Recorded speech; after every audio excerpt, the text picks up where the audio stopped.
Yeah, I mean, it all started when I was very, very young. I think my very first memories of life are probably at the movies. You know, spent a lot of time there with my mom. You know, I remember every Friday. You know, we used to live in this kind of small town in like the sort of lake town. You know, in northern Italy, and there was just this one big cinema. You know, and every Friday, of course, there was the new, you know, the new wave of films coming out, and so I would bring her every weekend to watch everything that would come, just everything. And so my passion for cinema developed from there.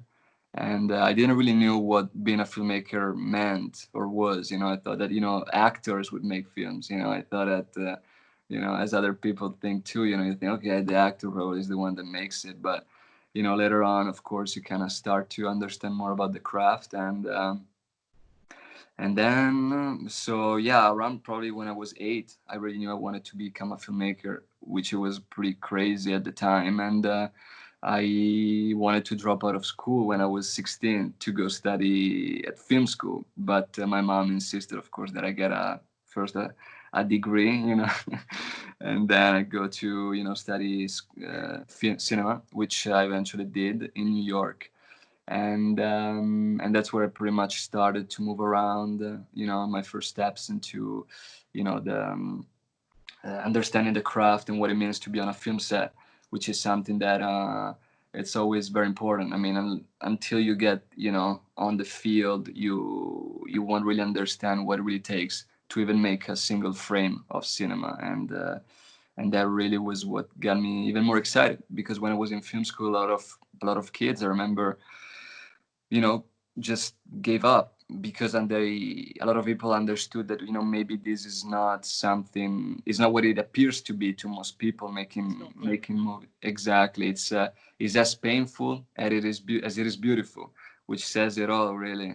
And but other people, of course, persevered, and I consider myself one of those. And I love the, you know, the craft, and being able to really be able to tell different stories, and just you know, working in New York was very, very big for me, because I believe the New York City independent cinema system is actually very good for up and coming filmmakers.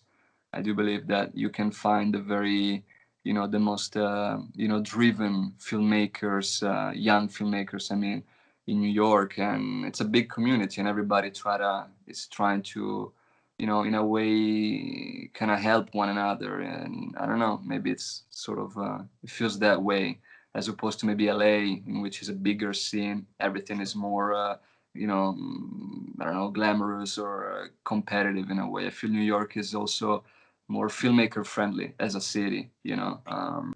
Yeah, absolutely. Hollywood is more the sort of mainstream corporate. Absolutely, that's exactly it. I think Los Angeles have this big image of being Hollywood and everything that it represents, and New York is much more, you know, it's grittier. It's for you know, more get your hands dirty on the streets, and go shoot what you want to shoot, and make it happen with the people that you want. And I feel like, yeah, New York is definitely the best thing.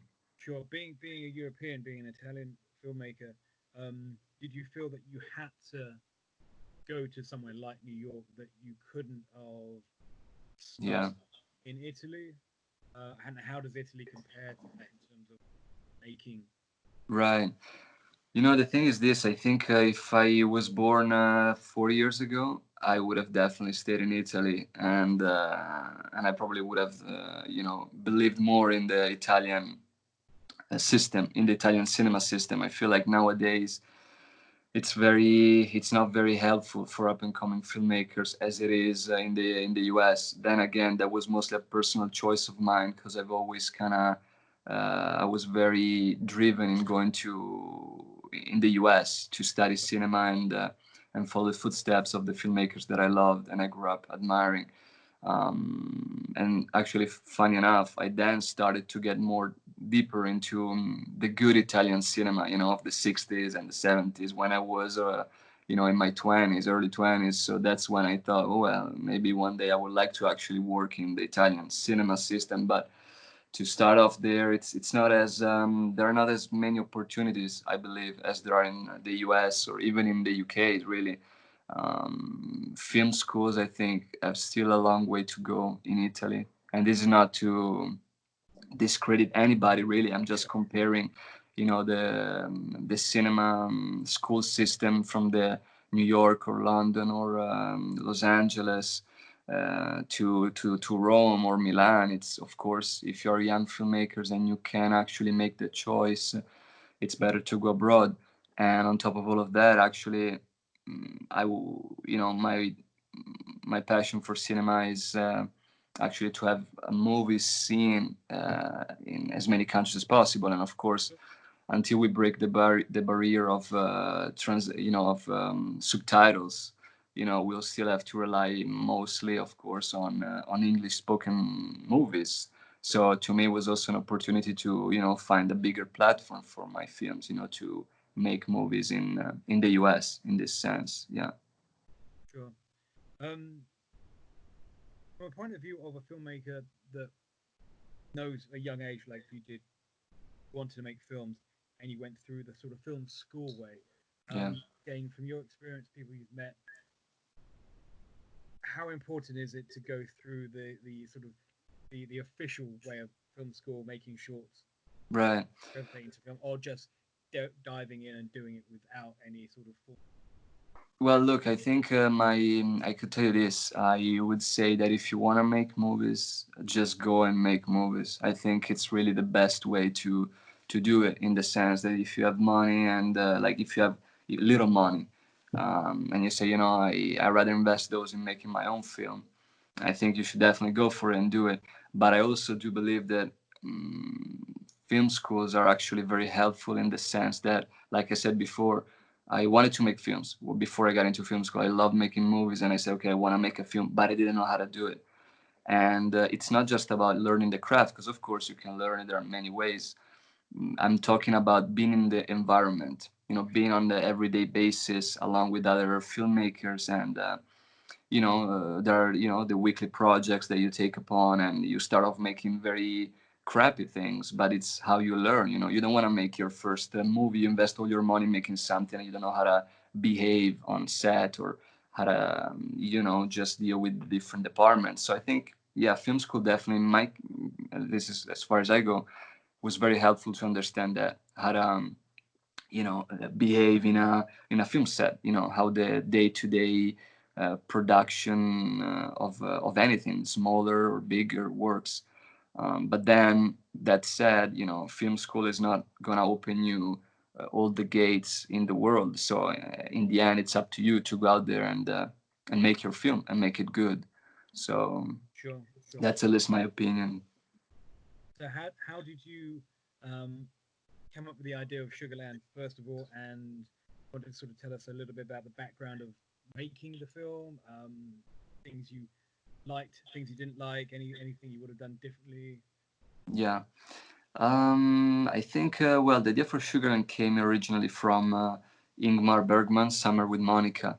I was very much inspired by the idea of these two runaway lovers that have, whose love gets tested by the arrival of a child. And so I wanted to sort of revisit that theme in a more modern key and in a sort of dystopian, way. So in this case, you have this young couple that has this opportunity to actually have a child, and the conflict between the two of them is that the man is the one who is willing and wants to give up that life on the road, that life of endless freedom, just to find more stability in life, to be attached to something more concrete. Whereas the woman in this case is the one that actually, keeps pursuing the idea of freedom, and whatever, and everything else that can lie underneath it, and beyond that. So then I think that I wanted to also rework the whole concept, or actually present it in a more experimental fashion. And so the narrative structure actually is plays in reverse, meaning that the beginning is the end, and that's how I kind of approach that story. But yeah, no, definitely there are some things that I would do differently today, in the sense that I don't know. My looking back at it now, it's been 3 4 years I think ever since that, and you always grow, you always learn new things. So it's kind of hard to look back at it and say, well, I would not probably would do a bunch of things differently. But no, I mean, I was pretty happy with it. Absolutely, it was. Was it a film that you financed yourself? Did you do a crowdfunder for it? Was it That film, no, actually, yes, I was given a little bit of a support from crowdfunding, but very, very little. And then let's say that I would say 2/3 of it. Then it was pretty much money that I put of my own. So yeah, that was the case for Sugarland. Yeah, to get it off the ground, mostly for post production. That's what I had to invest yeah? the most money into. But Yeah, but you put your own money into you had to finish it. You had skin in the game. absolutely. You had to, it was Yeah, yeah, absolutely.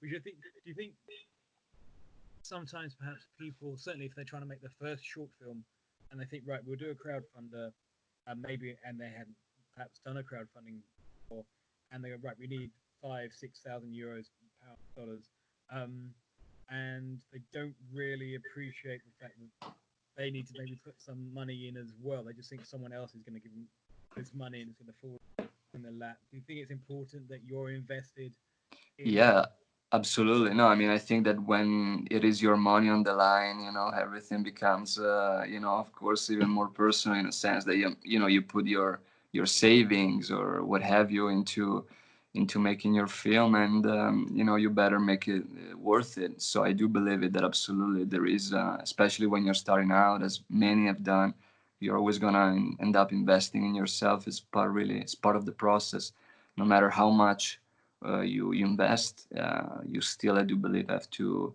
invest a little bit in it. Then, if you're very lucky and you can have a lot of crowdfunding or a lot of Sure. support from the outside, absolutely, it's more than welcome. But when you're starting out, of course, it's a Sure. bit tougher. It's normal. Yeah. So after that and the success, and people do like it. I've seen comments and people write it. I watched it. I think it's very good. Um, Thank you. your next project, how did that come around, and how did you come up with the idea of that? Because it's acid fantasy. It's about half an hour long, isn't it? So Yeah, longer. It's a long short film. So absolutely. it's much longer than the previous one. So is that because you want? Yeah, the acid fantasy, yeah, it came out actually. The idea started from a short story that I wrote a few years back, and it was about this young kid that basically comes out of juvenile detention, and he gets caught up into this circle of violence once again. And meanwhile, he's looking for this ex-girlfriend of his whom have mysteriously vanished. And so that was the starting point of the idea. And so I wrote basically. I didn't have a script for acid fantasy. It was really a good example of a film that was made with a lot of support from friends. Really, it was something that I made with very passionate young filmmakers that wanted to make something a little bit different, and that was really the approach. I was really just putting together a lot of friends from film school, and just go out there and make it in New York in any way necessary, in any mean necessary. And so I had a treatment for the film. It was like a couple of pages long, and so we shot that, and it was really a process of discovering the film as we were going along, because the film, as then of course you can see from the final product, is much more. Is more surrealistic in its structure, and also it's a genre film. It's a neo noir, so those elements that the genre requires weren't originally there at the beginning. They sort of bleed into the film as we were filming it. And believe it or not, it was I actually finished the film. I started shooting it in 2018, in October 2018, and I finished editing it like a few months ago. In the sense that like the very very final version of the film came out really a few months ago, even though the film, was already going around a bit less than a year ago. But I made even more changes, and yeah, that's pretty much how it came about. All in the edit. Absolutely. Yeah, Fantastic. it's a film really that was very much also discovered in the editing room. I mean, we had a very good plan on how to shoot it and also how the story, was supposed to develop and what the emotional core was. But I think also that during the editing process, we discovered a lot of things that, like I said before, when we went back on set to shoot, those helped us, in a way take a different direction. So it was a lot of, like I said, shooting, reshooting, really feeling more free. Sugarland, everything was a bit more constricted. It was a different type of budget, a different type of complete different type of project. I was very young when I did it, very very naive, in a way. Like it was a very different experience. In Acid Fantasy, on the other hand, it was everything so liberating. It's probably like my very first conscious short film that I made, in the sense that everything was very much how we wanted it to turn out, for better or for worse. So I was very happy with the process, really. Yeah. And what's your next project? Do you have? I'm sure you got lots of ideas because few filmmakers have ideas all the time. Are you Yeah. going to try to make features? Are you wanting to try to make more shorts at the moment and experiment with that? Yeah, no, actually, at the moment, I'm working on hopefully starting at some point my first feature film, the shooting, the production of my first feature film.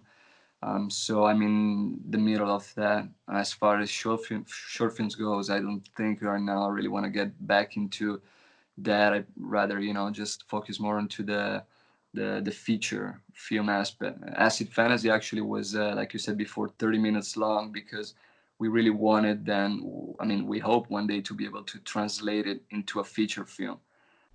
So the idea was to make a very long short film that could then eventually translate Sure, into a feature. At the end of that short was going to be the beginning of the feature film. So the whole short film was like a sort of intro or a prologue of what the feature might have been like, or might be like, hopefully in the future. Yeah. sure. Being a filmmaker, being a young filmmaker yourself, and sort of you're just starting your very long journey. I'm sure. What do you see coming for filmmaking generally? What's the industry doing? What would you like it to do? What do you feel frustrated with? Yeah. What's going to happen the next sort of 5 years in film? Yeah, I think we're definitely in one of the most transitional times in cinema. Really, I think these are very very important years of change. As much as going from the era of the silent films onto the talkie films. Really, I mean, finally today we are really seeing much more appreciation of different cultures. Foreign cinema, which I think it's really one of the true gems of today's cinema. So appreciating more filmmakers around the world is something that it's really going, in my opinion, is going to play a big role in the future of cinema, and people are really going to take more interest in those stories, because there are so many wonderful stories coming from all over the world. Parasite was just one. There are like millions out there. It comes out every year, and Absolutely, people yeah, should be aware of that. And then also, yeah, of course, I mean, it goes simply to the fact that I think the whole conversation between TV and cinema, I don't think is going to be is as toxic as many people consider it to be, because at the end of the day you always strive to make good content, however you want to enjoy it. If it's a 10 hours series, or it's a 2 hour movie, I mean, it's really the same thing. You're still trying to tell a story, and at the end of the day I feel like cinema is the good cinema. I believe it's going to rise again. I feel like, and I do hope that perhaps this time is going to really make people understand that we need also that sort of human connection, and being in the cinema together and enjoy good movies, not just necessarily big explosion or things of this nature. Are beautiful movies that are going to feel epic. Their emotional core is really going to overwhelm you even 10 times more than any explosion would in a big screen. So go out there and watch the real good movies on the big screen. It's going yeah. to make your life a whole different. Good movies matter and good stories matter, and Absolutely. yeah, it's encouraging to hear more makers like yourself saying that, because I know it's easy to say that, but it's very easy to get sucked into the big machine of Hollywood and stuff. But I do think change is coming. I think Yeah, more grade films are coming through and will come through. And yeah, I think it's a good time to making films.